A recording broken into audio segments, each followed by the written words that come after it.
Abonnez-vous dans notre chaîne YouTube, Apôtre Guilain officiel. Temple de la repentance, Tozaliawa. Tokumisio nzambe na biso. Lokumu nyonso epai na yo Yesu. Seko na seko. Alléluia. Merci apôtre Guilain Vangu. Merci maman Nadine Vangu. Pour les œuvres magnifiques que vous accomplissez dans la maison du Seigneur. Tété à son nom, c'est l'Éternel, et désormais tu es saint, l'honneur et la gloire, t'appartient à jamais, tu es saint. Tu es saint, chantons sainteté à son nom, Saint, l'Éternel, désormais tu es saint, l'honneur et la gloire,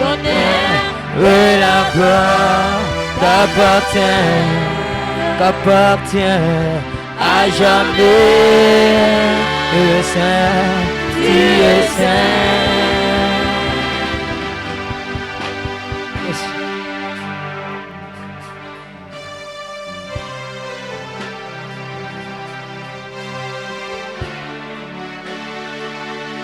Yes. Fongolam Nicolo Asola Lola Tomona kembo na yo Guyana yo Bikama esalema Bisika oyo toza Fongola Nikolo Asola Lola Tomona kembo na yo. Merci. Guyana yo Moesa lema Bisika oyo toza. Merci. Amen.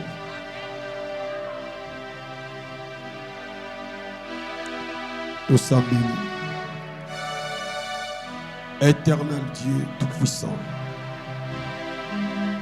Golo Obongila Kembo. Seigneur, salabiso favorablement tozwa bikamona yo.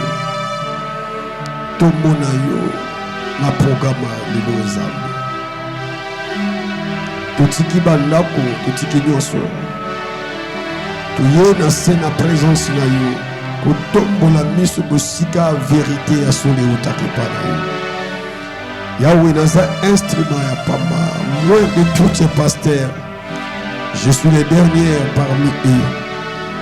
Mais je voulais que le Seigneur utilise la peine de m'utiliser. Baiba yibyo, baiba sela kayo, baiba tosa kayo, baiba kumisa kakumbola yo. Nazala parmi batoyo bakosakola na par na yo, na vérité na tongwa lelo. Nalingi naloba makambo yo nzambe kutela motema te kasi utia kati na molimo na yo nzambe. Na disparaître éternel yo ou apparaître. Nzambe à temple de repentance. Agir le Saint-Esprit Dieu. Agir Emmanuel Dieu. Tu es au milieu de nous en tant que Dieu. C'est ça ce que nous te demandons, accomplir ta parole pour que les âmes puissent être guéries. Jéhovah Jireh, les lions de la tribu de Juda,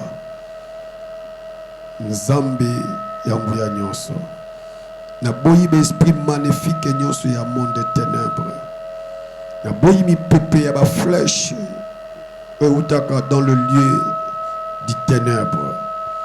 Peuple baye kunukangati baye kota l'église te baye pour bayoka yoko. C'est là que le Seigneur a sengi faveur na yo et luba katna oisika. Bayena maladie, bayena mikumba, bayena ba problème. Bible dit que tu envoies ta parole et ta parole guérisse. Nyonso bakoyoka et réconforter ba âme eza kobiba, réconforter ba esprit où eza faible, réconforter ba nyonso bazana kati fight ya ko vivre. Permettez mes ala yako ezwa kimia nzambe ezala kamalamu otina présence en nzambe na ba charge na ba kilo na ba faiblesse pendant que au bibo senti comme pepele. C'est ça nous voulons te voir. Sala bisongolo. Sopa mafuta. Oriente-moi. Pour que na sala musala oyo. Na parna yo. Au nom de Jésus. Tolobi. Amen. Na yo kyote loba. Amen. Ici kozalo beteli nzambe mabuku. Acclamons le roi des rois. Acclamons le roi des rois. Le Jésus.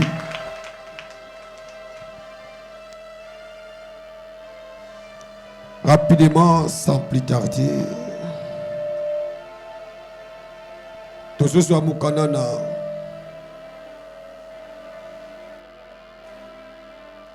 Un Thessaloniciens, chapitre 5, les versets 14 ou 15e verset. 14, 15.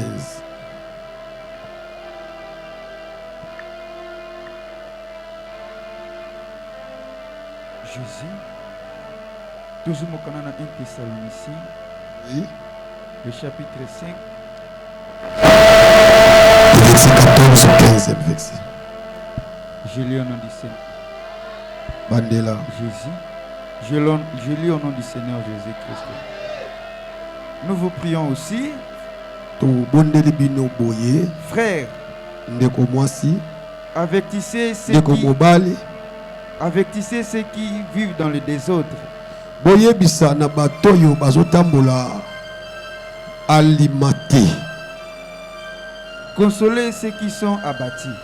Bo pesa esengo na ba oyo baza kolela. Supportez le faible. Bolendisa ba tope baza ya kolemba. Usez de patience envers tous. Bozala na komikitisa pe bolingo bino na bino. Prenez garde que personne ne rendra à l'autrui des mal pour le mal. Bozala ekenge ke moto moko te azongisa mabe na mabe. Mais poursuivez toujours le bien. Pardon? Mais poursuivrez toujours le bien. Bolanda toujours nzela ya malamu. Soit entre vous, Kati na bino soit envers tous. pe pona ba misusu. C'est la parole du Seigneur. Beta maboko pe ovandi na kombo na Yesu. Alléluia.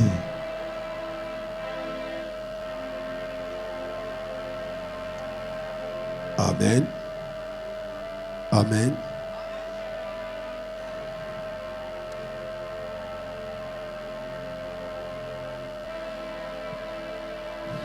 Notre thème, l'amour fait que la patience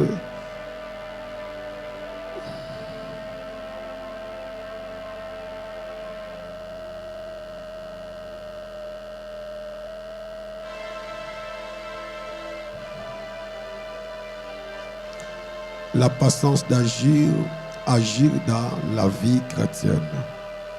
La patience agit dans la vie chrétienne. L'amour fait que la patience agit dans la vie chrétienne.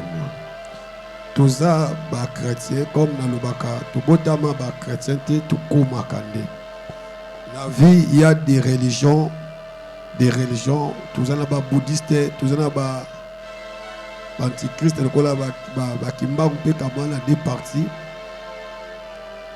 La religion est ébellée dans la doctrine. Mais yo nanga to accepter Jésus. Lokola mokonzi pe mobiksi na biso. Né na lobaka aussi longtemps pe tu es baptisé.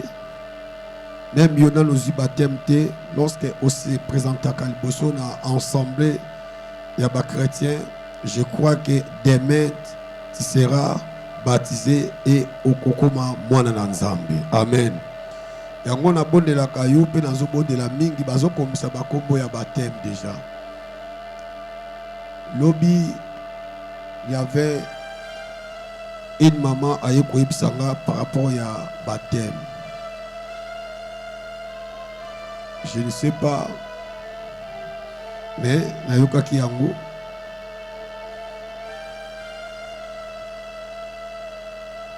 ils ont des programmes aussi, tout le Bela Kiyango, tout ça là-bas. Ils ont fait communiquer pour Nayango. Ata, aux autres baptêmes, il y a catholique. On peut changer baptême. Voilà. Baptême, il y a litanga, il y a piscine, pas na biso. Nenge Bible, na biso le Bela biso pour tous les chrétiens pour la Bible. Amen. Vrai baptême, ils ont baptême, nous l'enge Christ est azwaki baptême. Nous sommes des chrétiens. Nous ne sommes pas des musulmans. Nous ne sommes pas sur la religion. Bible le bito landa oyo tata na biso asalaki. Alléluia. Ya longole le compte la zone. Longola ba moko na mona ngo suste. Yokinga na atala nzela asuna mona na peto. Alléluia.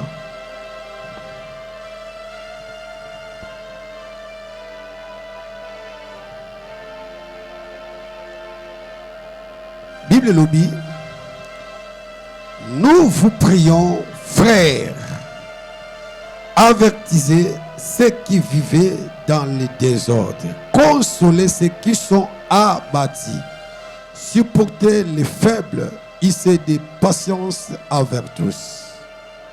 Alléluia. Bandeko, tobondeli bino boyebisa, bato ya goyi te. Balkeba bolendisa bato oyo babangaka bosalisa ba oyo bazangi makasi pe bokangaka mitema pona bato nyonso. Alléluia. C'est ça. Est-ce que lorsque engambi wana tangaki vexango yemta komaki yango biso tokomi yango totanga ngo na Bible. So talpe na Bible na yo au mona kaka même parole. Tanga tanga ki yango abaksaki y to z t. Abaksi a na phrase morote. Atangi oye amoni na Bible ndeba komi. Yango atangi c'est la même ngape na tangi na moni kaka ezandere moko. Alléluia. Ça veut dire tozu yango nulle part ailleurs.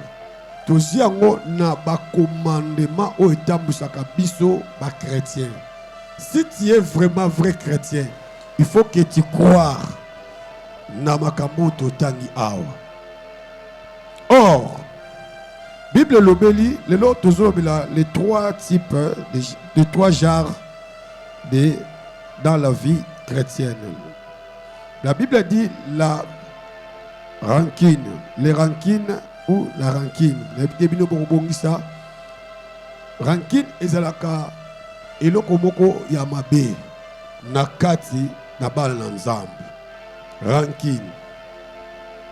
Un chrétien ne peut pas avoir des rancunes envers les autres. Vie chrétienne eza vie ya mutu oyo alinga kozala liboke na batu. Vie chrétienne eza vie oyo elingaka mutu aza na aliment envers les autres. Ça veut dire aye bako tosa mutu pe mutu atosa ye. Aye vie moko ya koyeba ko partager, ya koyeba kozala ensemble, ya kolakisa biso na biso ke toza bana na nzambe. Alléluia. Na vie chrétienne ba rancune eza o biso te Yesu a présenté ki biso. Alléluia. Yesu atikali koyina ta motote dès le commencement du ministère naye jusqu'à la fin. Au contraire, ayaki kotel sabiso comment aimer les autres. Pendant que les pharisiens bazo fingayi pour les œuvres que Dieu lui a données, les pharisiens bazo finga bazo tsola bazo sekayi. Bazo mekaye pour bako essayer toujours na makambo ya mabe. Jésus ne savait que oyo eza mutambu. Jésus ne savait que oyo bazo mekanga. Jésus savait que nenge baye wana baye po bayoka malobo nazoloba te. Baye po batukanga. Il ne savait, mais jamais na kati ya motema Yesu abimisaki akomaki na motema ya koyina ba pharisien. Atika koyina ba Yuda te, malgré azwe ba pensée na bango parce qu'il est Dieu. Azwe ba objectif na bango ba olongola banda ki ba koma bisika ya zali. Azwe ba makanti na bango bazo sala pona ye. Il sait que bazo se comploter pour ba longole na mokili. Il sait que baza mobiliser pour ba bomaye, mais n'a jamais un jour à côté la kanda pour yina bango to abana ko yina bango ata basa et ata ko makamba osa eza na cause atika ko yina bango te. Il se fait laisser toujours ba finga kaye ba tchola kaye ba critique kaye avandi baso mabe pona ye ya avandi asote akabatu koto ba farse bazo yima ye pela la santé aso blasphémer azandoki azasa ye asoka bango, mais il continue toujours de prêcher la parole de Dieu. C'est ça la vie que nous pouvons suivre. Si nous sommes les chrétiens, là où tu étais haï, rejeté, la question de batouana le modèle yozali, la question modèle yoza, même na milia bateau balinga kansambete, même na milia bateau bayinayo, même na milia bateau ba comploter pour babomayo. L'hôtel que tu es chrétien, n'agis pas comme eux. Yo testa bango oza différent na bango. Pendant bango bazo yina yo même sans cause. Yo koki ko yina bango te. Parce que ko yina eza misala na diable. Moto yina kamoninga asa la semence diabolique. Tu kana yebisa yo. Si tu as cette semence, comment tu vaincras dans la vie de prière? Comment? Même tu fais des jeûnes 100 jours, 300 jours. Ce que ça na motema ko yina ya barancune na motema na yo. Quoi, moi, tes gènes sont fausses et qu'on produit et le côté résultat pas ensemble. Pour que ma prière n'a yo chrétien et ça l'a exaucé. Il faut que première chose la Bible nous demande dans Isaïe 53 ou 54, la Bible dit il faut premièrement de libérer les captifs qu'on avait. Quels sont les captifs? Batoto kangela bakanda, batoto yina. Il faut baser la libre. Je crois que si on comprend le solo, c'est que la moto manayo, c'est que la moto yo ina, moto yo koko kota la barankine Coca-Cola bisi to mona te yebaka osana prison na kati ya moto manayo oyo kota ba amabatu. Dis-moi la main là bien. Cela Esaïe nous demande, faut qu'elle soit libérée. Faut que tu libéré dans le bateau to kanga, na mitemo to jira. Ngana olinga ete. Ngana solana ete. Nasona solution loba la musa papa loba c'est que ça moi no ya même tes sorciers ya famille vous avez toi ko yina ba honte. Alléluia. La Bible dit ne gardez pas rancune avec les autres. Okoiko kanga kanda ya baninga la motema te. Rancune eza eloko mabe eza eloko moko zo faire jouer beaucoup de chrétiens dans cette terre. Parce que la Bible a dit, tout le monde a kanzambe physiquement. Si nous voyons Dieu, ça veut dire, toi tu présentes Dieu dans ma vie. Ce qui n'a yinyo, c'est que n'a yini nzam. Quoi, moi, lorsque n'a yini moto, n'a zala ba haine na ye, n'a zala ba quantité ma be, pour que na salle la lobby, comment ma prière et que ça l'a exaucé. Les rancunes. Je suis dans le domaine des rancunes. Il y a aussi des chrétiens qui sont en basse. A toute la question, Nangala Jena Kaboué, Nangala Sala Ramosanzam, je suis un intercesseur, je suis un pasteur, je suis un adorateur. N'assemble la oui. Est-ce que tant que Nakola n'a jamais retraite d'église, au Talagama Botika Nanda, alléluia. Quand ça tende ko kaukaba ba pandi na ba karo église awa nebisiko bisanga que non tu es vrai chrétien non. Le vrai chrétien c'est être de bon cœur. Osana mutema malamu. C'est ça qui signifie que tu es vrai chrétien. Ozoya kola dans l'église na ba jeune na ba retraite. Tu viens prier Dieu mais le Dieu que tu pries tu lui connais pas. Tu ne connais pas. Oye piété. Mais oya ka kola là. Pour que Nanya réponde, premièrement, il faut sacrifier vie na ma gêne, na ma retraite à ma casse. commençons première de laisser la rancune. D'abandonner la rancune. La rancune aux alango, tika yango nanu. Okoresi bambasu, okoresi bampese, okoresi maladi kilu. Même les malaria boutou pesali. On occupé nganga boakeli yo. Pourquoi? À côté katina amoni osambelaka. Peut-être au début, avant de commencer, mais dans un premier temps, oui, au tikinzam, au kangelin de kokana, au comme la rancune en tel, bisika koya ko profiter à semer malade. Même le pasteur, beaucoup ba kufa bongo. Le jour qu'a connaître les soumunanda connaître ton église, ton la mutumoko sataya bomier. Faites attention, la rancune, et c'est loko et so kaboula batuna ba ensemble. Oh, dis-moi l'amen bien. Alléluia. Na oyo kaka miko oyo babafle oyo nani aza Simba di aza bouger vous avez un problème ya ingénieur mon dans longo na kiti na ke bon c'est ça la raison na image bon nani reçoit place wana asa musalo bien petit. Abonnez-vous dans notre chaîne YouTube, Apôtre Guilain officiel.